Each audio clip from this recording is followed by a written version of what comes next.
আমার ভাই আমাকে কোশ্চেন করেছে জামাতের আর্থিক উৎসটা কোথায় এবং অন্যান্য দলের সাথে আদর্শের ভিন্নতাটা কোথায়।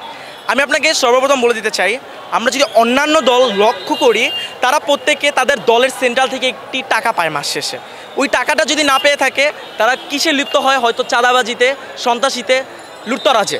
কিন্তু আমার জামাতে ইসলাম, আপনি যদি ভালো মতো পর্যবেক্ষণ করে দেখেন, জামাতে ইসলাম কোনো নেতাকর্মী টাকা পায় না, বরঞ্চ মাস শেষে নিজেদের পকেট থেকে একটি টাকা খরচ করে এবং সেই টাকা দিয়ে আমরা যদি দেখি একটি এতিম শিশুকে, একটি অসহায় শিশুকে পড়ানো হয় এবং তাকে একটি পর্যায়ে নিয়ে যাওয়া হয়, তাকে জাতীয় সম্পদে রূপান্তর করা হয়।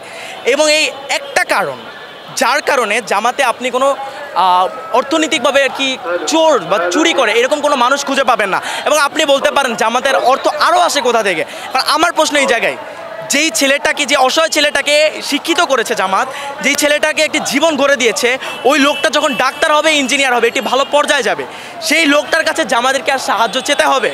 সেই লোকটা তো বিবেকবান যদি হয়ে থাকে, তার বিবেকে যদি বিন্দুমাত্র প্রশ্ন করে থাকে সে, যে যেই দলটা, যে সংগঠনটা আমাকে একটি পর্যায়ে নিয়ে গেছে, ওই দলের জন্য আমি আমার 50% আমি নিজে আমার সম্পদের দিয়ে দেবো ইনশাল্লাহ। এই একটা কারণেই জামাত মানসিকভাবে। আরেকটা প্রশ্ন করতে চাই, সেটা হচ্ছে যারা নিয়ে ছাত্র শিবিরে রয়েছে, আমার যতটুকু মনে হচ্ছে আপনার ছাত্র শিবিরের, আপনাদের অর্থটা কোথায় থেকে আসে? আর সর্বপ্রথম আমি ছাত্র শিবিরে নই, আমি ছাত্র শিবির সাপোর্ট করি, আমি একজন সমর্থক। তবে আমাদের যে অর্থটি, আমাদের নেতাকর্মীদের যে অর্থটি, আপনি যদি দেখেন গত 53 বছরে আমাকে একটি দল দেখান যে তার কর্মসংস্থান কিংবা সেবামূলক প্রতিষ্ঠান তৈরি করেছে। আপনারা কেউ দেখাতে পারবেন?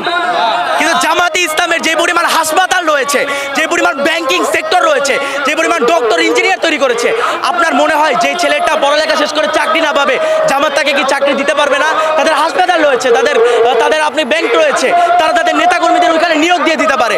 নিয়োগ দিয়ে তাদের একটি লাইফ তৈরি হয়ে যায়।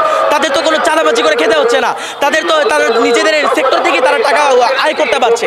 অন্যান্য দলের আইডিওলজি আর আমাদের দলের আইডিওলজি এই জায়গায় ভিন্ন।